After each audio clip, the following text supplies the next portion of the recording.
મને પપ્પા કે તો આ છોકરી કેટલી નાની 20 વર્ષ બરાબર એની છોકરી કેટલા વર્ષની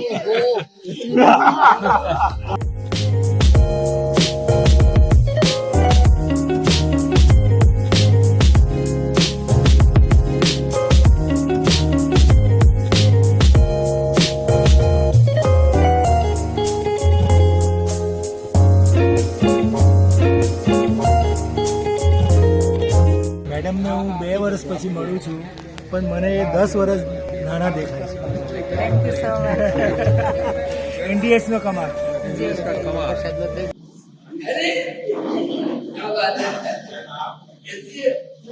बढ़िया बढ़िया अरे वाह हीरो हीरो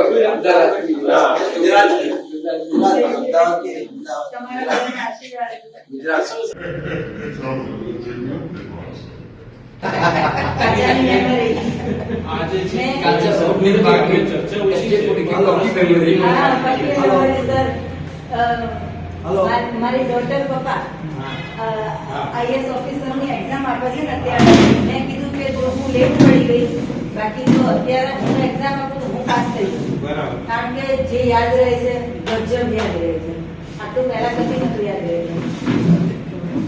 हमें एम लागे कि छोकरो मां करता मोटो छे मैं तो सोचा खुद ही बच्ची है पता नहीं ये बच्चे भी छे सुनो इतनी देर हो गई लागे छोकरो बड़ा तो इस लड़की की एज आपको कितनी लगती है અરે हाँ સાહેબે શીખવાડેલું 20 साल हां तो मैंने इससे पूछा कि लड़की कितनी साल की है तो 20 साल मेरी बेटी 20 साल की है धमाके में धमाका करती रहती है आज इसको ठीक कर दिया आज इसको ठीक कर दिया अच्छी बात है बहुत अच्छा अभी ये रास्ता पकड़ लिया है तो इसमें आगे बढ़ते रहे मैं तुमने बोला भगवान भाई क्या गया तुमने बोला तो के बाहर गया थे पता ही नहीं चलेगा तुमने पूछा था मेरा सीधा दे रहा है अच्छा थोड़ा सा भी काम करो तो ऐसे तो फिर मैं आ गया नहीं तो पता नहीं चलेगा वो है ना वो मेर बेचने हैं तो बोलना पड़ेगा કુદરતી ભગવાને એવું કર્યું છે કે મારા દીકરાનો ફોટોગ્રાફીનો શોખ જન્મથી છે अच्छा એટલે એને તો ખૂબ મજા આવી આ બધી वीडियो YouTube ની सारी की सारी मेरी YouTube की वीडियो मेरा बेटा बनाता है ओशो को पूरी दुनिया इसलिए सुन पा रही है हाँ कि उन्होंने आज से रिकॉर्ड 50 किया साल था। 40 साल 50 साल पहले उन्होंने रिकॉर्डिंग का सिस्टम ऐसा बना के रखा कि आज भी हम उनके कम से कम जान पा रहे हैं जब वो नहीं करते तो शायद हम नहीं सुन पाते चालू किया है क्योंकि परेशानी सर मुझे हुई कि बेटा ऐसा बोल रहा है कि ऐसी बहू लाना कि जो खाना ना पकाए अहमदाबाद में ही है अहमदाबाद में ही है जी सर को भी पता है एक हैं अपने बच्चे को वो ऐसा ही घूम रही है। कहाँ से लाओ रोक रही है, झरना घूम रही है। हाँ जी परी कहाँ से लाओ हाँ। मैंने आगे नहीं आवड़તું वो परी कहाँ से लाऊं, तेरी दुल्हन किसे बनाऊं कि कोई पसंद आए तुझको कि रॉ फूड वाली परी चाहिए इसको कि मम्मी खाना ना पकाए ऐसी चाहिए और ये बाय बॉर्न मैं तो चौहान साहब के सर के पापा के संपर्क में आई उसके बाद में मैंने ये सिस्टम फॉलो किया ये जन्म से फॉलो कर रहा है उसने मेरा फीडिंग के बाद उसने बाहर का दूध नहीं पिया है इवन मैं रोटी खिलाती तो भी नहीं पसंद उसको दाल चावल भी नहीं पसंद उसको खिचड़ी तो कभी पसंद ही नहीं है तो वो जन्म से केला एप्पल के ऊपर ही बड़ा हुआ है जबरदस्ती मैंने तो बहुत जबरदस्ती करके मार के पकड़ पकड़ के खिलाई थी लेकिन सर ने बचा लिया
शिष्य के ये सबसे अद्भुत मिलन है।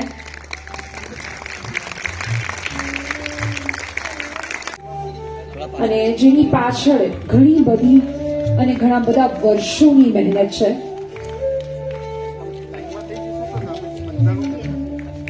કાયાકલ્પના શિલ્પી એવા ચૌહાણ સાહેબની જીવનશૈલી ઉપર આધારિત આ પુસ્તક। ચાલો આપણે તંદુરસ્ત જીવીએ, કાયમી નવી ભોજન પ્રથા અપનાવીએ, સ્વસ્થ રહીએ, નિરોગી રહીએ અને લોકોમાં પણ એક અલગ પ્રકારની જાગૃતિ ફેલાવીએ।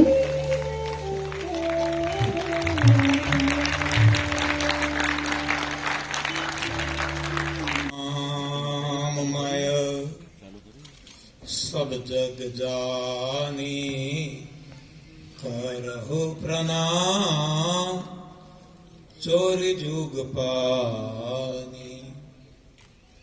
કેમ છો બધા? How are you all? खुश रहो। हाँ, हर खुशी है तुम्हारे लिए। ये भगवान हमें वादा करते हैं। भगवान ने जो जीवन दिया है खुश रहने के लिए दिया है, लेकिन हमने कुछ गलती के कारण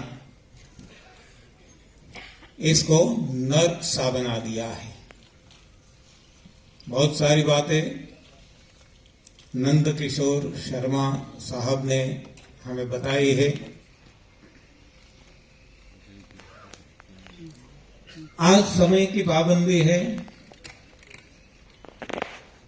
इसलिए ज्यादा तो समय मैं नहीं लूंगा, लेकिन हमारे जो YouTube चैनल है प्लेलिस्ट में कैटेगरी वाइज भी है, आप जानते हैं मुझसे ज्यादा। पे आप जाएंगे आपको सब कुछ पता चल जाएगा कि कैसे कैसे रोग ठीक हुए हैं लोगों के। सर्दी जुकाम से लेकर कैंसर तक और कैंसर के आगे कोरोना तक लोगों के रोग लोगों ने खुद ने ठीक किए हैं। कैसे किए हैं? शर्मा साहब जी ने बताया था, इसको कोई और शायर ने बताया है। शर्मा साहब जी ने बताया ना कि हम कैंसर पे काम नहीं करते। हाँ, कैंसर जहां ठहर ही नहीं सकता ऐसा शरीर बनाते हैं।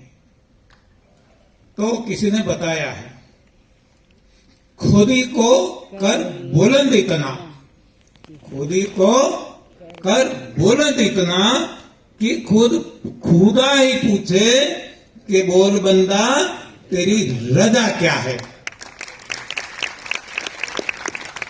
एक ही बात है कि भाई रोगों को नहीं हटाना है, रोगों को नहीं मारना है, मक्खी मच्छर को नहीं मारना है, हमें खुद को बुलंद बनाना है। कैसे बनाएंगे? इम्यूनिटी पावर बढ़ा के। वैक्सीनेशन से, दवाई से कभी ये होने वाला नहीं है, ना हुआ है, ना होगा। लेकिन हम भटक गए हैं। आज हम दवाइयों पे इतना विश्वास करते हैं क्योंकि ये हमारी नासमझी है, अज्ञानता है जो स्कूल कॉलेज में पढ़ाई गई है। मुझे समझ में आया कि ऐसी गलतियां इंसान ने क्यों की, ऐसा भोजन क्यों खाया जो खुद को ही खत्म करने वाला है। मेरी समझ में आया कि हमारे संस्कार है, संस्कार बदल दिए गए हैं। आप सभी को पता होगा अंग्रेजों को, ब्रिटिशरों को जब इंडिया पे कब्जा करना था, अपने एक्सपर्ट ऑफिसर्स को यहां भेजे गए थे। इनमें से एक लॉर्ड मैकॉले हैं, आप सब जानते होंगे। उन्होंने अपना ओपिनियन ब्रिटिश पार्लियामेंट में 2 फरवरी 1885 में प्रस्तुत किया और बताया कि भारत पे कब्जा करना हमारे लिए तो क्या, विश्व में कोई भी देश के लिए आसान नहीं है, इम्पॉसिबल है। एक ही है, उनके संस्कार बदल दिए जाए, और संस्कार बदलने के लिए शिक्षा बदल दी जाए, एजुकेशनल सिस्टम बदल दी जाए। तो इतना प्रभाव एजुकेशन का हमारे इंसान के जीवन में है।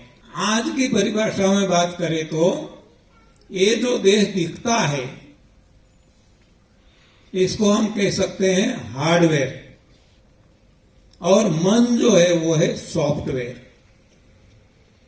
चाहे मोबाइल हो, चाहे कंप्यूटर हो, चाहे कोई भी इलेक्ट्रॉनिक इक्विपमेंट कोई भी ले लो, सभी जगह सॉफ्टवेयर और हार्डवेयर है। हार्डवेयर खुद अपना काम नहीं कर सकता। हार्डवेयर तब काम देगा जब जैसा सॉफ्टवेयर इसमें डाला गया है। इसलिए यदि काम हार्डवेयर से लेना है, बदलना है, तो हार्डवेयर को नहीं बदलना पड़ेगा, मोबाइल को, कंप्यूटर को नहीं बदलना पड़ेगा। किसको हम बदलेंगे? सॉफ्टवेयर को। तो ये सॉफ्टवेयर भगवान ने दिया है, वो है मन। हाँ, ये सारे सॉफ्टवेयर है। तो बदलना है जीवन को, तो सोच बदलनी होगी, और सोच तब बदलेगी जब संस्कार बदलेंगे। संस्कार तब बदलेंगे जब शिक्षा बदलेगी, यानी कि हमें शिक्षा बदलनी होगी। जीवन में कोई रोग तो नहीं रहेगा। रोग तो आपको मामूली बात लगेगी। रोग जैसा कुछ है ही नहीं, ये तो हमने पैदा किए हैं, बाय प्रोडक्ट है हमारी गलती की। तो रोग तो नहीं रहेंगे शरीर के, देह के, काया के, लेकिन इंद्रियों के रोग, जो कमजोरी है वो भी नहीं रहेगी। चश्मे नहीं लगेंगे। हाँ, सारी जो इंद्रियां की कमी कहते हैं, कमजोरी, ये भी चली जाएगी। मन में जो आज मानसिक तनाव रहता है, मेंटल टेंशन, ये मन का रोग है, मनोरोग, ये भी नहीं रहेगा। बुद्धि का रोग है अज्ञानता। सही को गलत समझते हैं, गलत को सही समझते हैं, दुर्योधन की तरह। तो आज ऐसे अज्ञानता में सारी दुनिया डूबी है। ये तब बदलेगी जब शिक्षा बदलेगी, जिसकी शुरुआत हो चुकी है। तो देह के रोग जाएंगे, इंद्रियों के जाएंगे, मन के जाएंगे, बुद्धि के जाएंगे, चित्त के जाएंगे, आत्मा के जाएंगे, और अब हम निरोगी तो मामूली बात हो गई, अब हम स्वस्थ हो जाएंगे। स्वस्थ की परिभाषा है, डेफिनेशन है, स्व में स्थित रहना। ये स्वस्थ है, यानी सारे हमारे जितने बॉडीज कहे जाते हैं, देह, इंद्रियां, मन, बुद्धि, चित्त, आत्मा, सभी ये शुद्ध हो जाएंगे। सभी का कारण केवल एक है, शरीर के भीतर रुकी हुई गंदगी, और निवारण है गंदगी को हटा दो, साफ कर दो। तो यहां कोई रोग की नाम लेने की जरूरत नहीं है, चाहे डिप्रेशन हो, चाहे कोई भी हो, सफाई एक ही जवाब है। तन के रोग हटाने हैं तो तन की सफाई, मन के रोग हटाने हैं तो मन की सफाई, इंद्रियों के रोग हटाने तो इंद्रियों की सफाई, और बुद्धि के रोग हटाने तो बुद्धि की सफाई। सभी की सफाई अलग तरीके, लेकिन सफाई करने से, क्योंकि जो रुका हुआ है, चिपका हुआ है, निकल जाएगा, तो अपने आप सब कुछ ठीक हो जाएगा। तो रोगों के यहाँ नाम लेने की कोई आवश्यकता नहीं है। लेकिन हमारी सोच ऐसी हो चुकी है कि हम उल्टा समझते हैं, अधोगति को प्रगति समझते हैं और प्रगति प्रभु की ओर की गति को हम अधोगति समझते हैं। इसमें बदलाव आ जाएगा, उलटफेर हो जाएगा। तो ये जो कुछ करना है, ये हमें और कुछ नहीं करना है, खुद ही को बदलना है। वो कहते हैं धूल चेहरे पे थी और गालिब आईना पोंछता रहा। आज तक हमने ये किया है। हाँ, अभी अभी साहब ने बताया, शर्मा साहब ने, कि कैंसर पे काम नहीं किया। उसी तरह हमें आईने पे काम करने की जरूरत नहीं है। जहां धूल है उसको साफ करना है। लेकिन आज सारी दुनिया उल्टी दिशा में दौड़ रही है। तो इस हिसाब से आज हम गलत रास्ते में चल रहे हैं, गलत परिणाम भुगत रहे हैं। एक हम जानते हैं, श्लोक है, बोलते भी हैं कि मुखम करोति वाचालम पंगुर लंघयते गिरिम यत् कृपा तमहम वंदे परमानंद माधवम। तो ये भगवान करते हैं। आप सभी को भी ये सब कुछ मिल सकता है। जिसको जो भी रोग है, जिसको जो भी रोग है, हट सकते हैं बिना कोई दवाइयां, बिना कोई एक्सरसाइज, बिना कोई योगा, बिना कुछ भी किए। केवल और केवल जो भगवान ने हमें रास्ता दिखाया है, सही रास्ता, भगवान के रास्ते पे चले तो अपने आप सब कुछ ठीक हो जाएगा। डॉक्टर ने जवाब दिए, आप भी तैयार है तो मरो, इसमें क्या है, मरना तो सभी को है, मरो आप। लेकिन ऐसे क्यों बेमौत मरते हो? हाँ, भूखा मरो, यानी कि लंघनम परम औषधम। और उन्होंने पकड़ लिया, रोग चाहे कोई भी हो, कितने भी हो, आज के हो, फ्यूचर में आने वाले हो, सभी के लिए एक ही कारण, एक ही इलाज। और आपको हाँ केवल हंसी मजाक के हिसाब से कह दूं, कैसे समझाऊं, बड़े ना समझ हो, कैसे समझाऊं। सिया राम मैं सब जग जानी, करहु प्रणाम जोरी जुग पानी। धन्यवाद, धन्यवाद, धन्यवाद।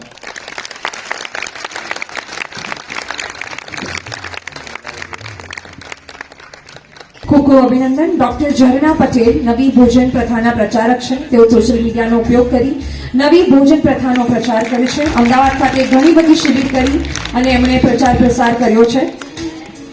તેઓ નેચરોપેથ અને ભવિષ્યમાં નવી ભોજન પ્રથાના પ્રચાર મોટા પાયે કરે એવી એમની આશા રાખીએ છે. અને હમણાં બેકસ્ટેજ વાત ચાલતી હતી જે મેં સાંભળી હતી, તમે કે એમની ઉંમર ઉપર ના જશો, એમને 20 વર્ષની દીકરી છે. અને એમના ઘરમાં બધાની કપડાની સાઈઝ એક જ કરી દીધી છે. જય તંદુરસ્તી. ખૂબ ખૂબ આભાર બધાનો, અહીંયા બધા જ ઉપસ્થિત બધાનો, ચૌહાણ સાહેબનો, NK શર્મા સાહેબનો, બધાનો જ ખૂબ ખૂબ આભાર. અને ખાસ એક વાત કહેવા માંગીશ કે પાણી આવે ત્યારે બધા જ પાળ બાંધે છે, એટલે કે બીમારી આવે પછી બધા જ NDS-માં આવે છે.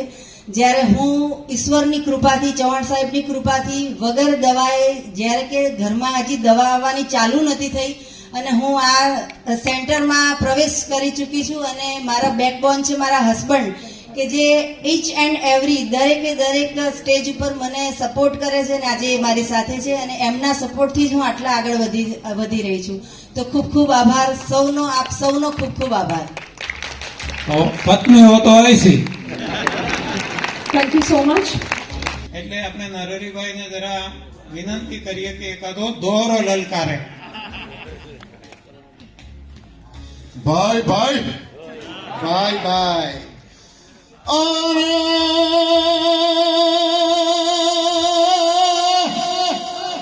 क्या अरे सात समंदर की मसी करो अनलेखनी सब बन राय।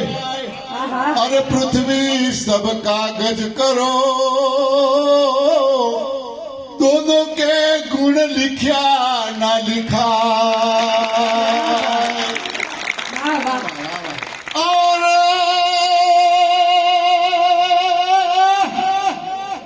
अरे कच्चा कच्चा सब कहे पर कच्चा समझे ना कोई। अरे एक बार जो कच्चा समझो अरे रे तुम्हारे दर्द दुख रहे ना को।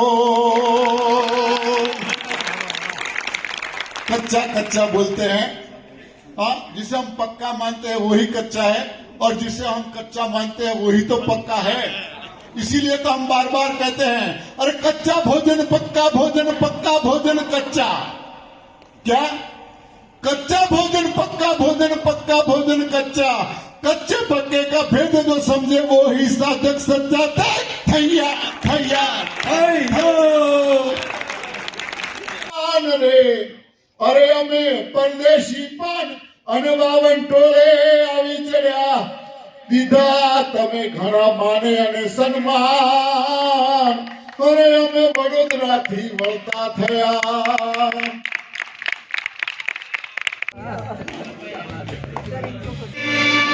જય